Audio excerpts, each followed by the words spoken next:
za mwenyekiti wetu Yusuf Manji ambaye ametangulia mbele za haki. Tumuombe Mungu ampe pumziko la milele. Mwenyezi Mungu amwapushie na adhabu za kaburi na afanye kaburi lake kuwa ni sehemu katika bustani za peponi. Baada ya kusema hayo, Young Africans tulipitia wakati mgumu, na mimi nikiwa tu mshabiki na mwanachama. Lakini nakumbuka 2020 Mr. Ghalib aliniambia tumealikwa kwenye harambee kubwa ya ukusanyaji wa fedha kwa ajili ya kuikwamua klabu yetu kutoka kwenye wakati mgumu. Akashiriki kwenye mkutano ule. Kwa bahati mbaya nilikuwa nimesafiri, na alitoa ahadi ya kuchangia kiasi cha shilingi milioni 300, na mwaliko huu ulitoka kwa mwenyekiti wa kamati ile ambaye alikuwa ni Anton Mavunde. Na hiyo ndio historia ilipoanza hapo ya sisi na mimi binafsi kama kampuni ya GSM na mimi binafsi kuingia kwenye Young Africans. Baada ya kupita kwenye hatua, ilitolewa pia nafasi ya klabu ya Young Africans kumtafuta mzabuni wa jezi, ambayo kampuni yetu iliweza kubid na ikapata nafasi ya kutengeneza jezi.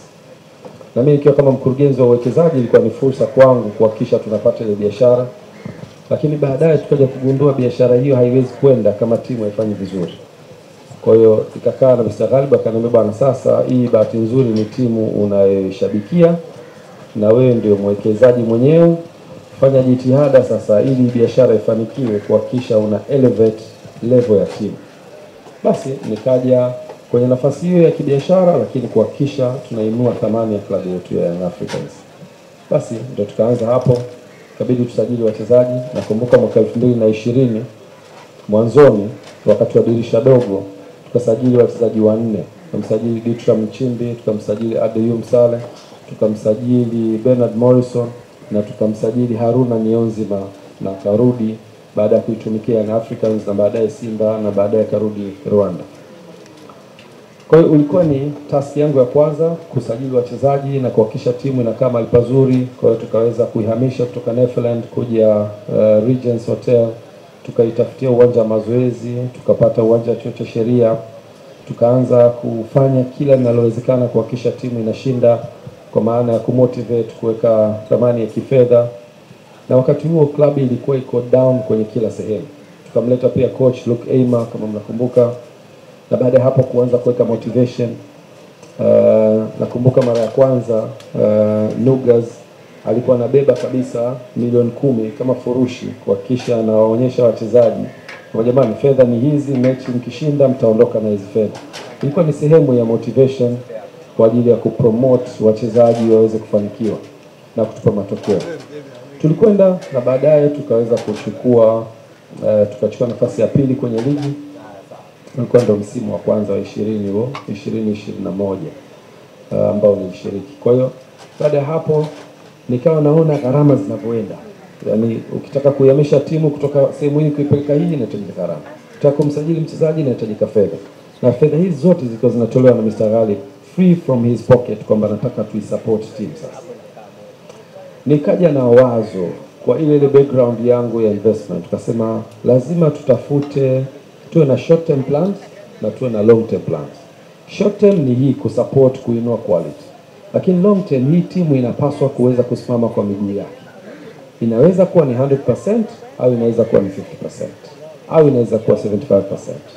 Kwa hapo tukasema lazima tutafute mfumo utakaofanya timu isimame imara yenyewe na tupunguze utegemezi. Kwa hiyo mwenyekiti Dr. Msola alikuwa tayari ameshakuja na wazo la transformation. Nikasema hapa tunaweza tukatumia hili wazo, tukalipa nguvu hili wazo likaweza kutransform timu yetu. Basi nikamconsult, tukakaa tukakubaliana tutengeneze ile kamati kwa ukubwa wake, tuipe nguvu, na baadaye nikawa sehemu hiyo kamati. Na baada ya kuwa kwenye kamati, tukaona pale kwenye kamati kuna watu wenye taaluma nyingi.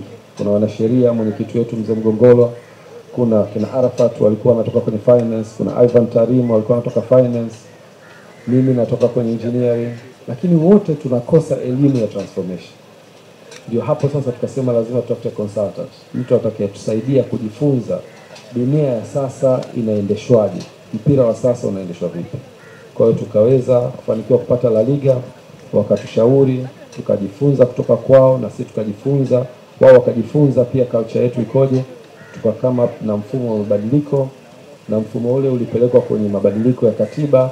Club ya Young Africans ikatengeneza rasimu ya katiba mpya, zikaenda kwa wanachama wakajifunza, wakatoa mawazo yao, tuka incorporate, na baadaye tukaenda kwenye mkutano mkuu uliofanyika mwezi wa sita mwaka 2021, na mkutano ule uliridhia mabadiliko ya mfumo wa mabadiliko ya klabu yetu, na ulihudhuriwa na wanachama 1770 na wanachama wote waliridhia mabadiliko hayo. Na baada ya kuridhia tukalazimika kwenda kwenye mabadiliko ya mfumo, na sehemu ya mabadiliko ilikuwa ni kubadilisha ownership ya club kutoka 100% kwenda 49 kwa wawekezaji, 51 kwa wenye club. Lakini la pili ilikuwa structure ya leadership, ambayo ilikuwa nataka mwenyekiti abadilike kuwa rais na baadaye kuwa kuna mwenyekiti wa bodi.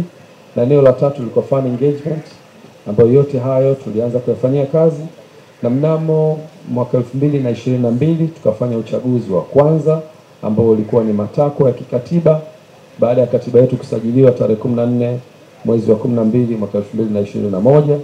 Tumefanikiwa kusajili katiba, tukalazimika kuimplement katiba, na hapo tarehe sikumbuki ilikuwa mwaka 2022 Julai 9 tukafanya uchaguzi, ambao uchaguzi huo ukanifanya niwe rais wa Club ya Young Africans kwa kipindi cha miaka 4 ambayo naihudumia kwa sasa. Asante. Tumepata walau kufahamu kile ambacho